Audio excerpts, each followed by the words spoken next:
Salut l'équipe, bienvenue dans le tout premier épisode de Street Club. Alors déjà, premièrement, donnez-nous-moi notre avis sur le nom, dites-moi ce que vous en pensez. C'est un nom qu'on a trouvé tous les deux. Moi, je trouve qu'il colle plutôt pas mal. Donc ici, on va parler de street, on va parler d'entraînement, on va parler de nutrition, on va parler de tout ce qui englobe le street. Et du coup, dans le projet, il y aura une vidéo sur ma chaîne. Et le podcast suivant, il sera sur la chaîne de notre ami ici présent, Lohan. Donc Seraph SL pour ceux qui connaissent sur Insta, sur YouTube. Le but, c'est de nous donner de la visibilité à tous les deux et en même temps de vous donner l'occasion d'aller voir nos chaînes. Du coup, on va pas se présenter là comme ça pendant un quart d'heure parce que si vous allez faire un tour sur nos chaînes, vous aurez des centaines d'heures d'enregistrement qui vous diront qui on est et ce qu'on fait. Donc, on va passer tout de suite au vif du sujet. Déjà, Le bonjour, sujet du jour. l'ami Bonjour Lohan. monsieur. Ravi d'être là C'est pas pour ce premier podcast. carrément ravi, c'est pas comme si on était en appel en plus depuis, depuis 10 minutes. Des J'adore le escrocs. contexte. Ouais, vraiment. Donc, le sujet du jour de ce tout premier podcast, ça va être comment bien gérer sa compétition. Donc, c'est un sujet qui a été donné par Lohan en plus parce qu'il était chaud pour le traiter. Oh Donc, oui. le but, ça va être de traiter ce sujet du début à la fin. Donc, en parlant de l'avant-comp, le très avant-comp, donc vraiment avant de passer, les passages, la gestion du match, l'après-comp et lâcher deux, trois petites anecdotes à l'occasion de ce qu'on a pu voir nous en compétition, qui nous a fait rigoler, qui nous a fait pleurer, qui nous a fait vomir. Ah, c'est sûr qu'avec notre palmarès, il y en a eu des choses. Du coup, vas-y, gros, je te laisse commencer. Si on démarre avec le début, l'avant-comp, si on peut parler un peu de la prépa. L'avant-comp, tellement vaste, mais en même temps, enfin, c'est vraiment le cœur aussi de ce qu'on va faire de toute façon avant une compétition. En vrai, quand on parle de l'avant-comp, on parle dans la globalité. Pour ceux qui savent pas trop peut-être la programmation, ça va être la phase aussi déjà de préparation physique générale qui va être assez éloignée. On va peut-être plus travailler en volume, en hypertrophie et se préparer tout simplement anatomiquement à encaisser du lourd aussi pour les blocs qui vont être le plus proches de la compétition. On va vraiment être en force avec des grosses charges. Et je pense que ce qui va intéresser le plus, et peut-être là où on va plus rentrer dans le détail, ça va être les phases de picking notamment et d'affûtage, où il y en a beaucoup qui comprennent les termes pour en avoir échangé, parce que là, actuellement aussi, dans le contexte du podcast, on a beaucoup de compétitions, actuellement d'interrégionales surtout, et pour en avoir échangé avec pas mal de débutants dans ces compétitions-là, il y en a beaucoup qui savent à peu près dans les grandes lignes ce que c'est un picking et un affûtage, mais comment on le programme et c'est quoi concrètement? Est-ce que tu veux rentrer dans le détail, toi, un peu, Max, là-dessus? En fait, c'est le principe du picking. C'est déjà ce que tu as dit avant, d'être préparé à l'encaisser. Faut aussi comprendre que le picking, il n'est pas obligatoire. Je sais qu'il y a certains athlètes qui n'ont pas les prérequis.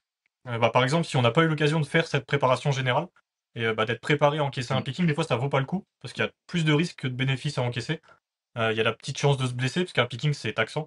Donc le mec qui, exemple, vous le récupérez 2 ou 3 mois avant une compétition, on va dire 2 mois, parce que c'est vraiment le plus court qu'on pourrait faire. deux Mm. mois avant, il sort de, par exemple, 2, 3 semaines de pause ou d'entraînement un petit peu à l'arrache. Lui faire un picking, c'est peut-être pas la meilleure option, parce que vous avez plus de chances de le cramer ou de le casser que de lui faire faire une prog assez basique en finissant sur une fin de bloc plutôt qu'un picking. Donc ça, premier truc. Et si on parle de picking en général, en fait, le but, ça va être de créer une grosse fatigue, donc avoir un volume assez conséquent, une intensité assez conséquente pour se rapprocher de la spécificité d'une compétition. Donc gros volume, intensité assez importante, et aussi pouvoir surcompenser. Donc ça va aussi comprendre à la fin un taper, donc une petite phase de pause, qui va vous permettre de dépasser vos performances pendant un moment donné. Donc c'est pas dit qu'après ce picking, les performances que vous allez les garder à vie. Mais par contre, ce jour-là, le but c'est que vous soyez le plus performant possible. Donc c'est vraiment quelque chose à mettre en place quand vous avez une compétition en vue. Faut pas taper des pickings parce que vous avez envie de taper une perf à droite à gauche. Parce que ça engendre quand même beaucoup de fatigue, beaucoup de risques de blessures. Comme on disait avant, il faut vraiment y être préparé. Et ça prend du temps. Donc le picking pour moi il est vraiment réservé à la compétition. Et dans les grandes lignes, ça va être ça, ça va être un volume assez important, une grosse intensité, beaucoup de spécificité. Donc on évite les x10. Quand on s'approche d'une compétition, il y a peu d'intérêt. Ça, c'est sûr. Et aussi une, C'est une pas petite ouf. réduction des renforts sur la fin. Parce que du coup, le Mm. but, en fait, ça va être de gérer l'intensité pour qu'elle fasse à peu près ça. En fait, votre intensité, elle va monter en flèche. là, votre corps, il va être très très fatigué. Vous pouvez trouver des graphiques un peu sur Internet si ça vous intéresse. Et ensuite, quand on s'approche de la comp, on va garder un peu d'intensité mais baisser le volume. Et là, votre corps, il va continuer à récupérer comme si vous lui mettez du volume dans la gueule de ouf. Et en fait, en récupérant comme ça, vous lui en donnez moins, lui il récupère plus, et dans le principe, vous surcompensez. Donc, dans les grandes lignes, ça devrait ressembler un petit peu à ça. Je sais pas si t'as des petits trucs à ajouter Moi, je en trouve plus. qu'il y a deux choses que j'aime bien dans ce que tu as dit, mais vraiment bien, c'est déjà le phénomène de surcompensation. En fait, comme tu l'as dit, les performances qu'on va avoir à la suite d'un picking slash affûtage, en fait, on va peut-être pas forcément pouvoir les recréer à l'entraînement, parce que le truc lors d'un picking, c'est que vous allez vous pousser, vous pousser, vous pousser. L'affûtage va vous faire récupérer et vous préparer aussi pour le jour de la compétition. Et en fait, le but d'un picking, c'est pas d'arriver à 100%, mais de pouvoir arriver peut-être à 120% de ses capacités, de ce que vous auriez pu faire à l'entraînement. Ça déjà, c'est quelque chose qu'il y a beaucoup de gens qui savent pas.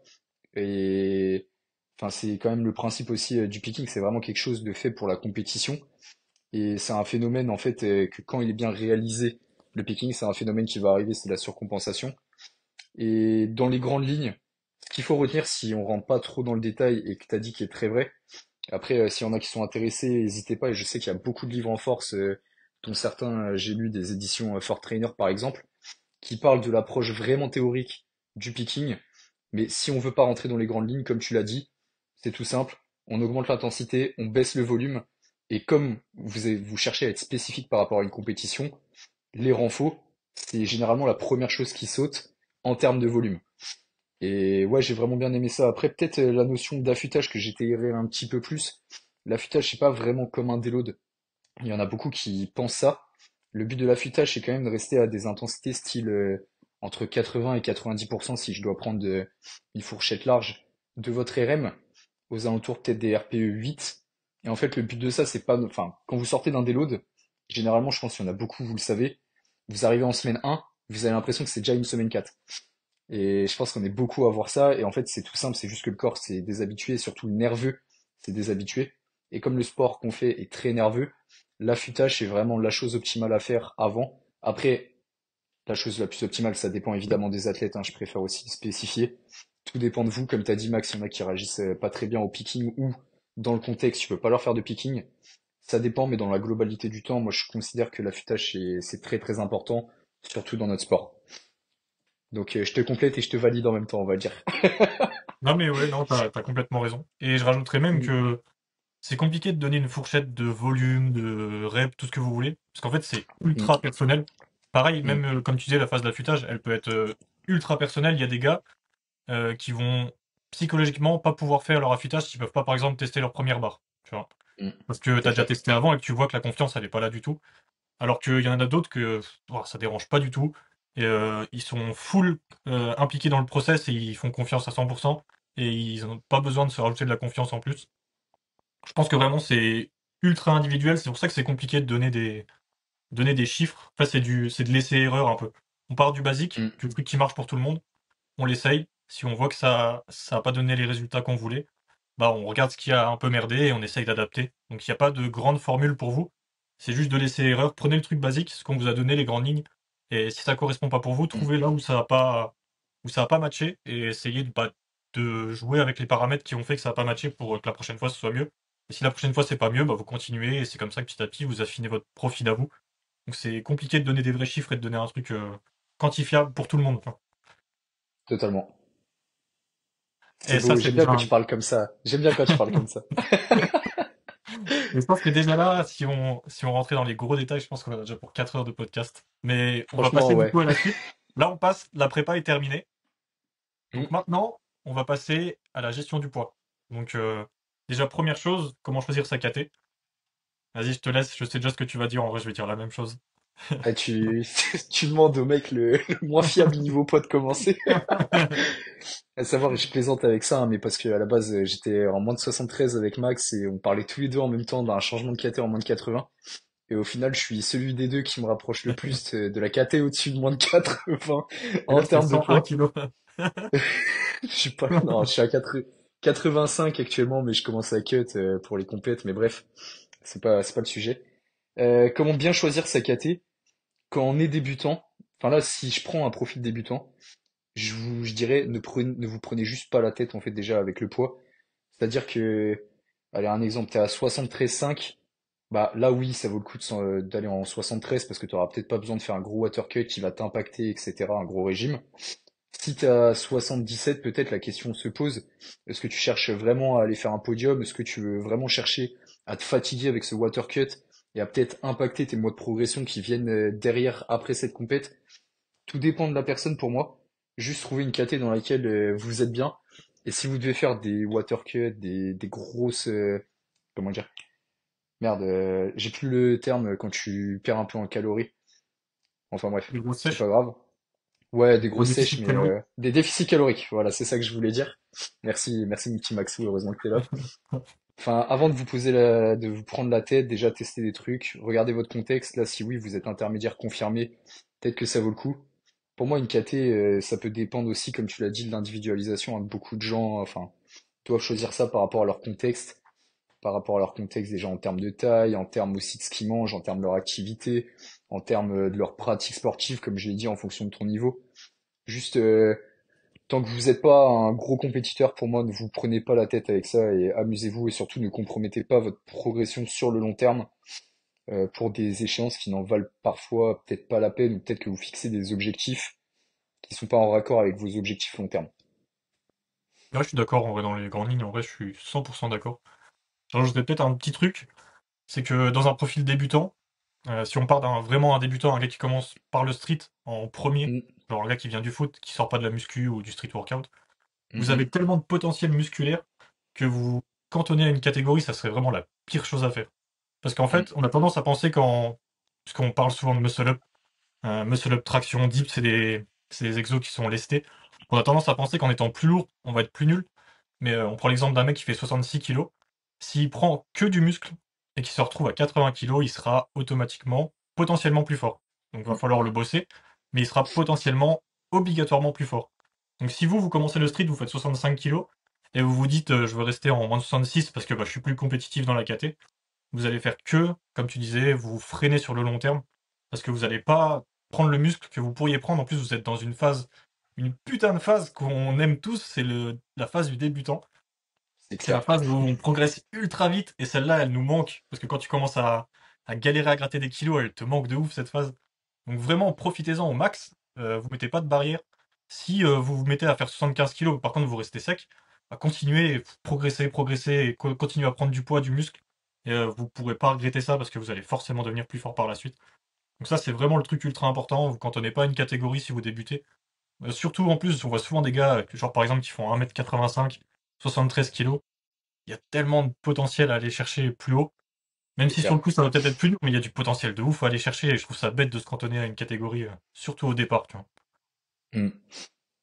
Moi, je suis d'accord carrément là-dessus. Et juste peut-être si on parle un peu plus intermédiaire confirmé, je trouve que, enfin, j'ai un indice par rapport au KT, moi, en général, que j'utilise. Pour moi, t'es bien Le dans poids ta taille. KT de poids. Ouais, pas forcément. En fait, pour moi, généralement, t'es bien dans ta KT quand t'es environ genre, je sais pas, imaginons t'es en moins de 80. Si tu pèses 84, 85 en hors saison, pour moi, c'est que t'es bien dans la KT moins de 80 quand t'es Ouais. vraiment intermédiaire confirmé. Pour pas qu'on ferme trop le podcast non plus sur les débutants. On vous adore les débutants, hein, mais il faut qu'on pense à tout le monde. Donc en général, parce que, enfin, on sait que nous, les intermédiaires qui sont de la compétition, on va chercher plus de la performance. Et donc, ça va passer très probablement par des water cuts ou déficits caloriques en fonction de chacun. Et c'est vrai que être pile poil à 79 par exemple pour du 80, c'est bien, mais tu peux optimiser parce qu'en étant plus lourd, Mm. forcément tu vas soulever plus de charges. Surtout si, comme toi tu l'as dit Max, tu as plus de volume musculaire, et bah là dans ce cas-là, tu vas t'en retrouver que bénéfique parce qu'en hors saison, tu vas tellement avoir de possibilités de construire plus vite qu'un mec à 79 en étant à 84. Donc faut considérer ça aussi. Après, c'est individuel à chacun, hein. Comme on l'a dit, on se mouille pas trop. Après, c'est sûr que 4-5 kilos, avec une échéance prévue, c'est ultra facile à perdre, hein.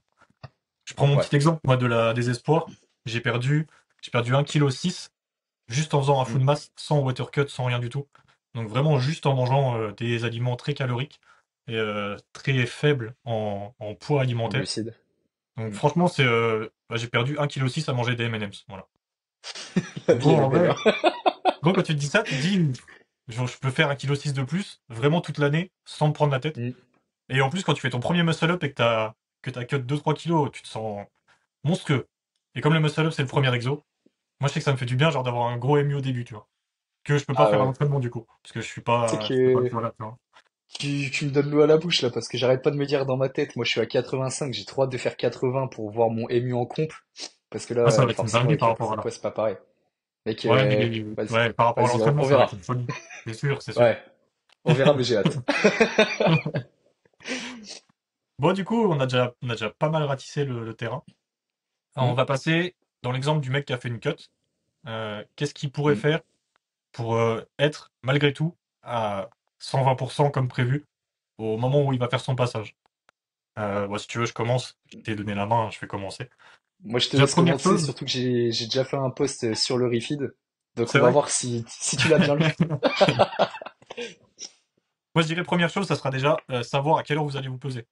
Parce que ça va changer carrément toute la stratégie. Il y a des compétitions qui vous permettent de vous peser le jour d'avant, donc la veille. Et là, clairement, vous n'allez pas faire la même chose que si vous vous pesez 1 heure avant de passer. Donc si vous vous pesez la veille, là, clairement, c'est refeed basique. Je dirais des repas complets. Donc là, vraiment, on mange normal. On se fait pas plaisir, on va pas manger un tacos, mais on mange du riz, des protéines. On se met vraiment bien, sans abuser. Donc on mange comme on mangeait avant la cut. Et on se met vraiment dans les meilleures conditions. Pareil le lendemain matin, un petit déjeuner que vous avez l'habitude de prendre, que vous digérez bien. Donc là, vraiment, si c'est la veille, pas de prise de tête, je dirais. Parce que là, c'est vraiment le top du top. Et si par contre, là, c'est le truc qui nous arrive nous plus souvent, parce que du coup, bah, les compètes, elles ont pas l'orga nécessaire, et on n'a pas la force nécessaire sur les orgas pour avoir des permanences sur les pesées, etc.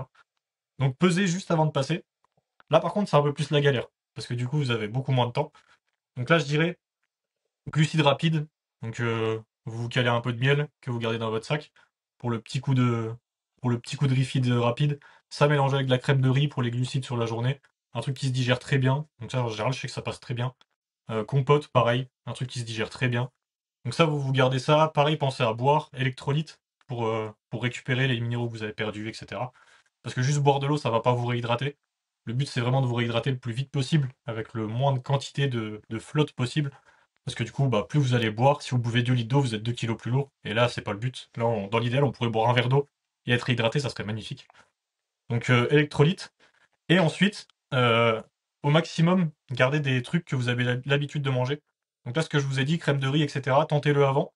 Par exemple, avant une séance, pour voir si vous le digérez bien, etc. Parce que ça serait con de vous retrouver à manger un truc qui vous donne la chiasse le jour où vous devez passer, parce que là, ça serait clairement la cata, et la compète, elle est carrément gâchée, alors que vous auriez pu tout bien gérer avant.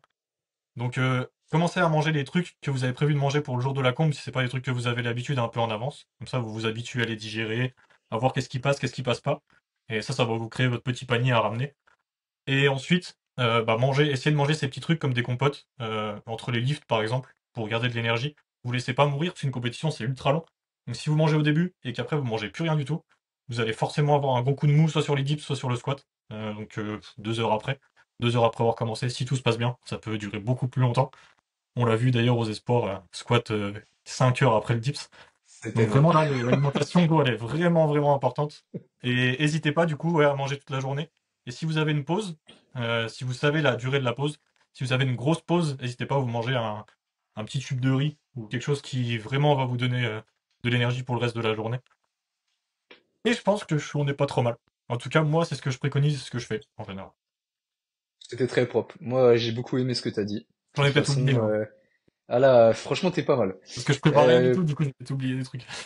non, non, c'est bien, c'est bien. Enfin, en vrai, s'il y a deux, trois trucs à rajouter, on va dire, parce que j'ai pas envie de répéter non plus ce que t'as dit, c'était déjà très pro. Le truc de la pesée, j'ai vraiment aimé ton tips, parce qu'en fait, chaque organisation est indépendante. On sait qu'à Final Rep, ils peuvent se peser la veille, par exemple, alors que en général, en France, la pesée va être le matin de la compétition. Donc, renseignez-vous sur les modalités de pesée, parce que ça va vraiment impacter votre refeed. Petit tips que je peux donner aussi par rapport à l'alimentation en comp, déjà le sel. Le sel, c'est un tips anti-crampe très important. Je sais qu'il y en a beaucoup qui crampent, notamment au squat en fin de journée. Il y en a aussi qui peuvent cramper, par exemple sur le pull, avec le fait de contracter les quadriceps, enfin des trucs tout bêtes. Moi, c'est le dips. Les gars, pensez... Ça, c'est le tip, ça? Ouais, dans le dos, à chaque fois. Mais non. Je te jure. C'est que j'ai jamais entendu ça. Non, parce que ouais, généralement, moi, j'ai jamais entendu des gens qui crampent au gyps, donc c'est énorme. Ok. Toujours le même en Euh, plus. ouais, non mais c'est fou. Donc, en gros, les crampes, ça va venir de quoi? Bah, ça va venir forcément de la rétention d'eau et aussi de vos minéraux, comme Max l'a dit, l'électrolyte, les gars, va falloir y penser, c'est très important. Surtout après un cut où vous avez pas mal perdu. Le sel, faut vraiment pas sous-estimer, sel rose d'Himalaya en priorité si vous voulez vraiment éviter les crampes aussi, c'est vraiment pas déconnant.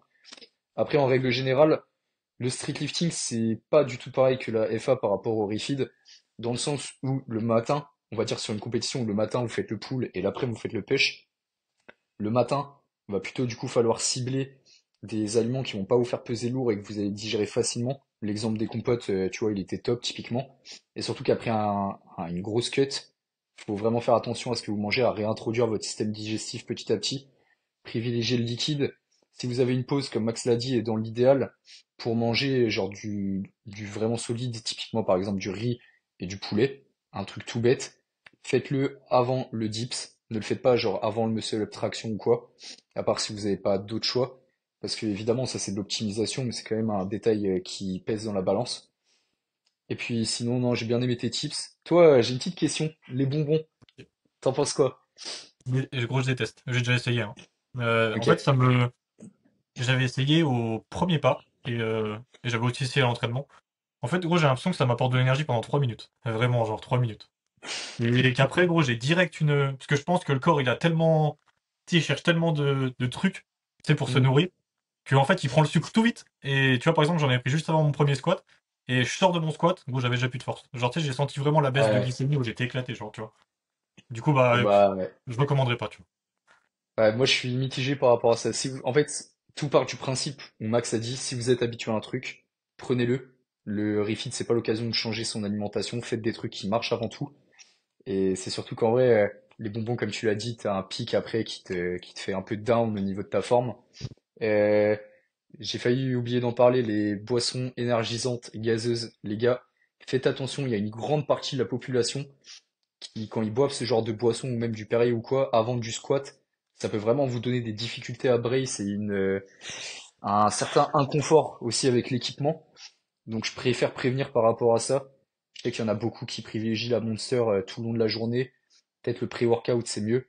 Peut-être essayer aussi la caféine si vous êtes habitué au café, des jetons de caféine, voilà c'est tout con. Et voilà pour les petits trucs que j'avais à rajouter pour te compléter mon max. Ouais, la Monster, j'aurais dit pareil. Mais même toute l'année, c'est à perte. Si vous avez autre Hmm. chose, en vrai, prenez autre chose, hein. Dans l'idéal, Ouais, rien, si vous clairement. arrivez à vous entraîner comme ça, mais caféine en capsule, comme tu dis, c'est le top, hein. Vous aurez Hmm. zéro problème du café si vous aimez bien. Pour moi, la Monster, ça a que des désavantages.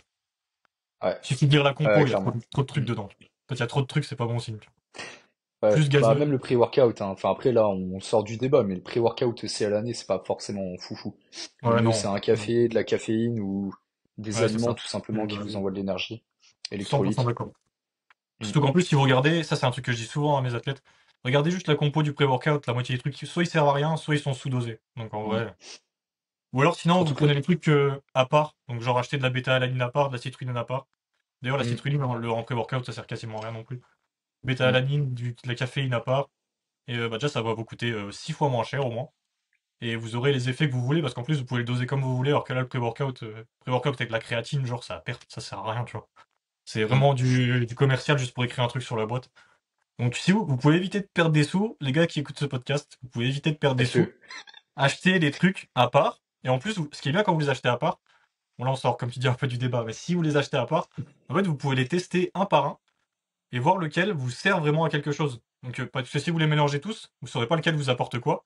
Donc moi ce que je vous invite à faire, c'est d'acheter les trucs à part, vous les testez tout seul, vous en rajoutez un ensuite, vous en essayez un autre à part, et vous dégagez tous ceux qui vous servent à rien, ça fait encore plus d'économies, et vous allez garder juste votre petite recette de pré-workout qui va marcher sur vous, et bah, vous allez gagner des sous, des perfs, tu fous le bénéf. Totalement.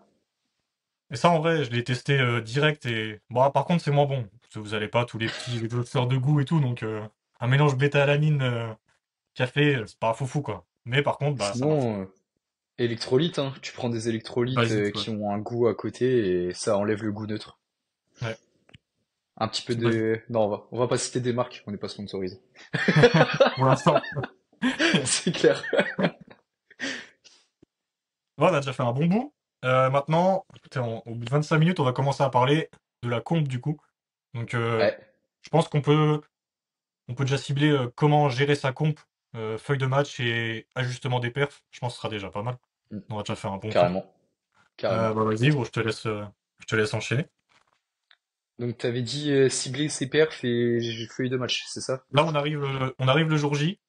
Vas-y, on Ouais. va prendre un cas pratique. On arrive le jour J. Mm. Je fais mes barres d'échauffe. Je Mm. sens que je suis éclaté, genre. Ça Ok. va pas du tout. Ok. J'avais prévu de passer 15. On avait mis 15 minimum sur la feuille de match. Je passe 10 au muscle up et je lâche un grind avec une petite pause. Tu Ok. Il y a plusieurs stratégies déjà par rapport à ce cas de figure. La stratégie numéro un, c'est déjà identifier si vous n'êtes pas en forme sur un mouvement ou si vous savez que sur tous les mouvements, là, ça va être kata. Et là, dans ce cas-là, il va falloir essayer de sauver les murs, hein, donc plusieurs stratégies. Déjà, renseignez-vous par rapport au règlement, mais en règle générale, vous pouvez changer un ou deux openers en fonction enfin, de qui organise la compétition.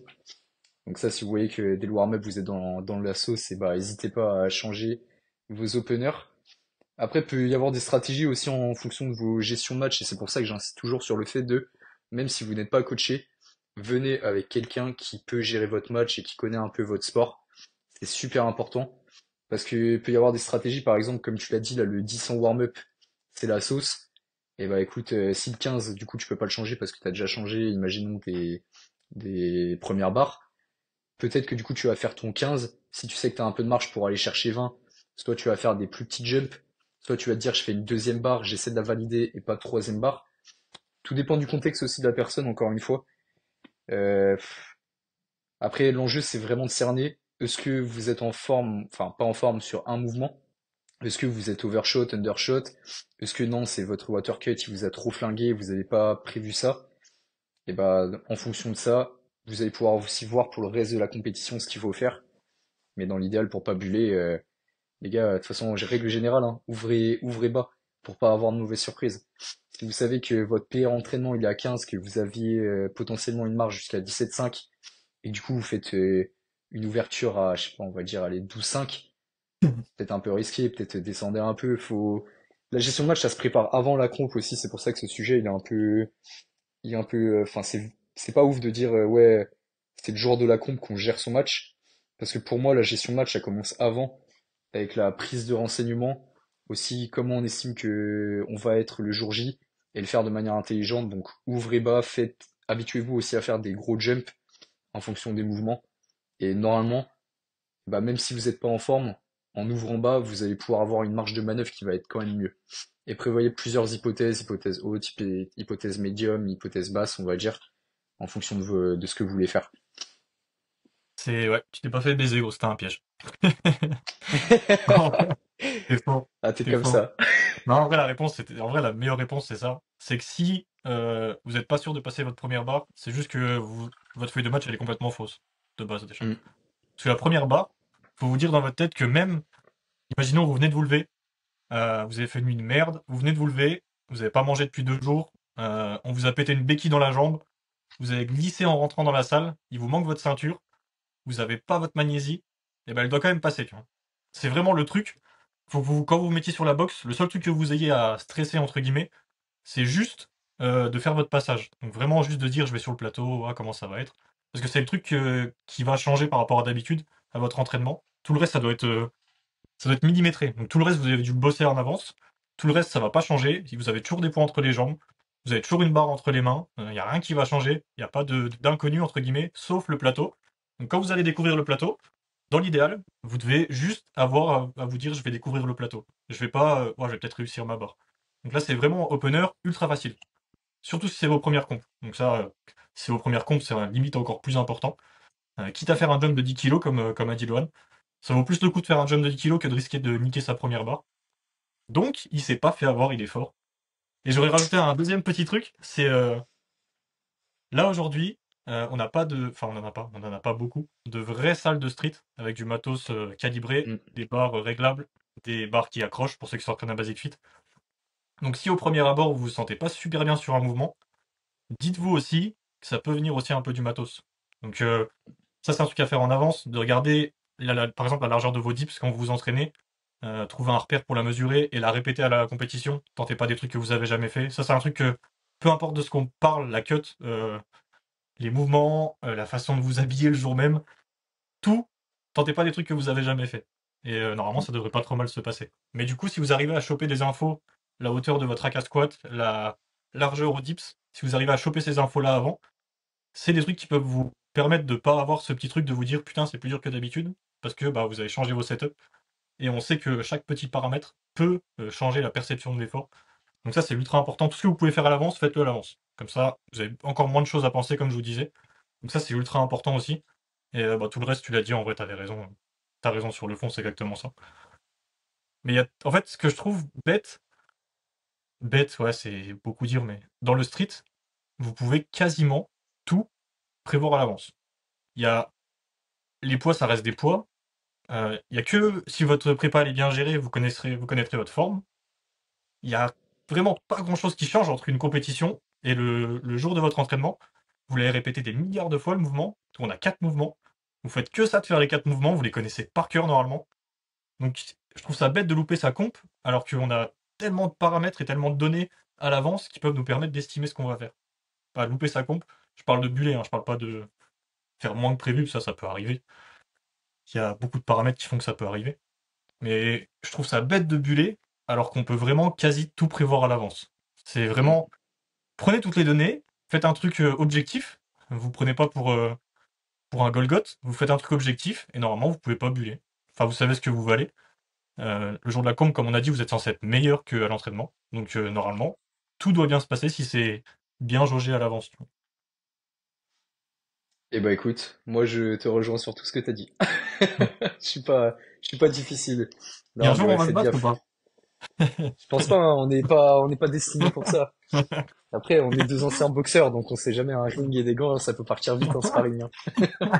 C'est une invitation ou pas? En vrai, franchement, ça pourrait être marrant, hein. Faut que je prenne du poids, vas-y. C'est vrai qu'on n'est pas dans la MKT là. Du coup, donc là, si on a, là, je pense on a résumé toute la chronologie. Il nous manque que un seul truc. Ça va être de gérer l'après-compétition. Donc, Ok. bah, comme tu veux, soit j'enchaîne, soit tu vas. Vas-y, commence et je verrai ce que je peux dire aussi. Du coup, l'après-comp. Donc là, vous sortez du coup de ce qu'on a dit, une comp où on a cherché une surcompensation. Donc, si on faisait une courbe, bah, on a augmenté la fatigue. Après, elle est descendue. Et après, on arrive au moment où vous surcompensez. Donc là, vous êtes au max. Donc, faut vous attendre, logiquement, à ce qu'il y ait une baisse juste après. Donc, semaine d'après la compétition, vous allez être éclaté. Vous allez vraiment être mort. Enfin, donc, sauf si vous avez fait une compétition RPE 7. Et si vous vous êtes donné un petit peu, vous avez passé 4 heures sur le plateau, enfin 4 entre 3 et 5 heures, on va dire, à vous donner de ouf, à aller chercher des perfs que vous avez peut-être jamais fait, du coup, comme vous avez surcompensé. Donc, mentalement, vous avez donné beaucoup. Physiquement, vous avez donné beaucoup. Et s'il y a eu un déplacement, énergétiquement, on va dire, vous avez donné beaucoup, plus la cut. Donc, faut vous attendre à ce qu'après, vous ayez une grosse baisse de forme. Et faut pas, c'est pour ça qu'on disait que vous n'allez pas avoir les mêmes perfs juste après. Parce que juste après, vous pouvez tenter, de toute façon, tenter vos barres le, le lundi qui suit. Je peux vous dire qu'elles monteront pas d'un centimètre, c'est quasiment sûr et Mm. certain. Donc, ça, il faut le prévoir à l'avance et pas psychologiquement se dire je suis une merde parce que bah, j'ai fait ma comp et qu'après je peux plus rien faire. Donc ça se prépare. Donc la semaine qui suit, c'est soit une semaine sans entraînement, je sais qu'il y en a qui aiment bien. Je suis pas pour ni contre. Je dirais que ça dépend des profils, mais ça peut être intéressant de couper complètement, quitte même à faire autre chose. Je sais pas, à faire un peu d'endurance, à aller courir, à faire un truc que vous faites pas d'habitude, pour vraiment couper mentalement et se dire, parce que vous avez quand même eu une grosse prépa, vous avez beaucoup donné de votre temps, vous avez beaucoup donné d'énergie, vous avez beaucoup donné d'implication mentale, physique. Donc ça peut faire du bien de couper un peu et de faire autre chose. Et je pense que c'est même une bonne chose qu'on n'est pas un sport, enfin on n'est pas pour nous deux en tout cas, des athlètes internationaux. Donc on joue pas notre vie en vrai sur les compétitions. Donc ça peut être intéressant la semaine d'après de couper complètement. Et ensuite, je pense que le plus important, c'est de vous redéfinir vite des objectifs. Donc après cette semaine ou 2 semaines, après c'est vous qui voyez. Mais vite vous remettre un objectif parce que si vous avancez pas à vue et vous savez pas où vous allez avoir du mal, je pense, à retrouver la motivation. Parce que quand on finit une prépa et que l'aboutissement de la compétition est passé, donc bah en fait c'est fini. Enfin, on a fait ce qu'on avait prévu depuis 6 mois, on s'est donné de ouf. Et maintenant c'est fini. C'est comme quand vous terminez une série. Tu termines une série, des fois t'as l'impression que ta vie elle est terminée parce que la série elle était incroyable. Et là c'est un peu le même truc. Donc le meilleur truc à refaire c'est de retrouver une autre série qui vous fait kiffer et de repartir dans un flow. Donc là remettez-vous un objectif. qui soit court ou long terme. Dans l'idéal, long terme, parce que vous avez besoin de construire un peu si vous voulez pas refaire les mêmes perfs ou si vous avez vraiment envie de vous amuser, ça peut être intéressant, mais le but c'est d'avoir un truc où vous pourrez progresser entre la compétition là et la prochaine. Compétition ou mock meet ou n'importe. Enfin, il vous faut un objectif pour vous remettre dedans et éviter du coup de perdre la motive. On en voit plein qui arrêtent le street après leur première ou leur deuxième comp parce que du coup ils ont plus d'objectifs, ils préfèrent aller taper un autre truc, aller faire de l'Aerox ou un autre sport parce que justement du coup ils se donnent un objectif et là ça les intéresse que là ils en ont plus et ça les intéresse un petit peu moins. Donc voilà, je dirais pour l'après-comp ça serait déjà pas mal et pas vous soucier du poids parce que du coup pareil votre poids il peut varier un petit peu. Donc vraiment pas vous prendre la tête, ça va être le plus important quand vous sortez de compétition. Hop, J'ai perdu ce beau gosse de Lohan pendant ok. quelques secondes. Ouais, alors, bon, Il est de là, retour. hors le podcast, j'ai eu un bug avec mon stockage. Donc je pense qu'il y a eu un petit moment où ça m'a coupé. On reverra après, de toute façon, à l'édition, si ça a été bon. Mais là, ça record, donc c'est nickel. Donc pour Ah bah, avoir ça sera écouté, je vais absolument sortir. imperceptible. J'espère. Bah, gros, ça a dû couper pile quand je Non, parlais, et gros, ça se voyait pas du tout, je pense. ouais, je pense non, ça l'a fait au calme, mais j'espère que du coup c'est bien revenu dans la timeline. Mais bref, c'est des galères de toute façon des premiers podcasts. Ça fait longtemps qu'on n'a pas fait l'exercice. Moi, il y a un truc que, enfin, si je peux donner quelques pistes aux gens par rapport à l'après-comp, déjà le déload. Si vous pouvez faire un déload idéalement en fonction de l'intensité de la compétition et de votre préparation, 1 à 3 semaines. Il y en a qui font des déloads d'une semaine, les gars, c'est pas pour autant que vous allez revenir à 100% de ce que vous êtes capable. Surtout comme tu l'as dit, le bloc d'après, généralement, on est un peu minable. Donc déjà, laissez la frustration de côté, peut-être travailler à des intensités un peu moins élevées en fin de bloc que ce que vous auriez voulu. Peut-être aussi repartir sur du volume, mine de rien, ça peut faire du bien, surtout si vous n'avez pas d'échéance. Et d'ailleurs, parce que moi là, je suis devenu un spécialiste de ça, des gens qui enchaînent les échéances. Dans mes athlètes, là, j'en ai un il a fait 3 échéances en l'espace de 2 mois, même pas. Alors moi, je suis pas du tout pour. À l'année, faut savoir qu'on a un sport qui est très contraignant, très fatigant, etc.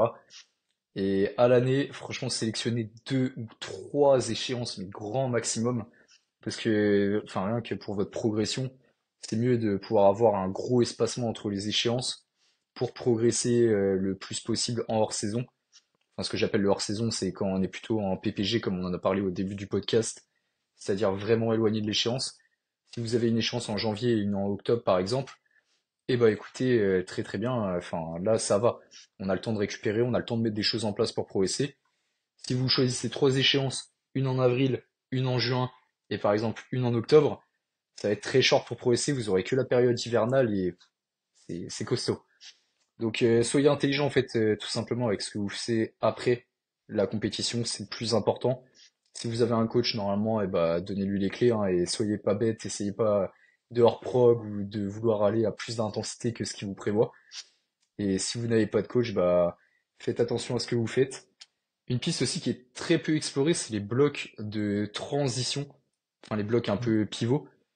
Je crois que toi, tu en as déjà fait un en plus, il me semble. Ouais, j'en ai déjà fait un. En mode muscu. Ouais, ouais, par exemple, en fait, enfin c'est vrai qu'à la salle où je m'entraîne, moi, j'ai beaucoup de pratiquants, par exemple en haltérophilie, en force athlétique, et c'est là où je me dis que les blocs pivots prennent tout leur sens. Ça vous permet aussi d'éviter la lassitude qu'il y a après une compétition. Il y en a certains, ils peuvent se dire, ça y est, je vais pas faire de compète avant un moment, ça m'ennuie, etc. Mine de rien, peut-être essayer un autre sport pendant 5 semaines sur un bloc, ça peut vous redonner de la motivation, ça peut aussi vous réduire certaines douleurs, certaines contraintes. Moi, je sais que typiquement, il y a des gars qui m'attendent au tournant après ma compétition pour faire un bloc pivot, soit haltérophilie, soit force athlétique. Mais en fait, c'est une piste à explorer aussi. Tout dépend de vos objectifs, votre passion pour le sport, ou bien votre frustration, ou peu importe. Faites les choses de manière intelligente. C'est juste ça, et prévoyez pas de vous bourriner sur un bloc post-comp. Et surtout, si vous devez enchaîner les échéances, prévoyez la périodisation de manière, mais vraiment intelligente. C'est très important. Magnifique. En clair, voyez long terme. Mm. Toujours la vision. Toujours la vision. Bon bah écoute, Exactement. premier podcast déjà très constructif. Là, je pense qu'on a bien fait le tour de tout ce qui se passe du début à la fin d'une comp. Euh, Clairement. c'est un petit peu plus long qu'une vidéo YouTube. En vrai, vous avez plein d'infos là. Je pense que vous avez de quoi faire. Mm. Les compétitions approchent. Cette vidéo, elle sortira avant les premières. Et non, je dis n'importe, il y en a un ce week-end. Bon, avant les prochaines, du coup. Parce que là, du coup, on est le 1er mars et il y a déjà Mm. Île-de-France et Sud-Est aujourd'hui. Ouais, non, j'ai dit non. Ouais. Ça sortira avant Nord-Est et Grand Ouest, pour ceux qui les font. Mm. Les France, mais ça, je pense que quand tu fais les France, t'as déjà un petit passif. C'est clair. Donc, on va se quitter là-dessus. Merci à tous pour votre écoute. Si vous avez kiffé le podcast, n'hésitez pas à le dire dans les commentaires. Si vous trouvez que Lohan est beau gosse, n'hésitez pas à le dire dans les commentaires. Un petit j'aime. Si vous trouvez que Max est beau gosse, n'hésitez pas à le mettre aussi dans les commentaires. Un petit j'aime, un partage de la vidéo. Si vous avez des questions, n'hésitez pas aussi pour les prochains podcasts. En vrai, s'il y a des sujets qui vous intéressent, on peut les aborder. Mm. Merci pour votre écoute et on se dit à tout vite. Ciao l'équipe. Tempête de flammes dans les commentaires.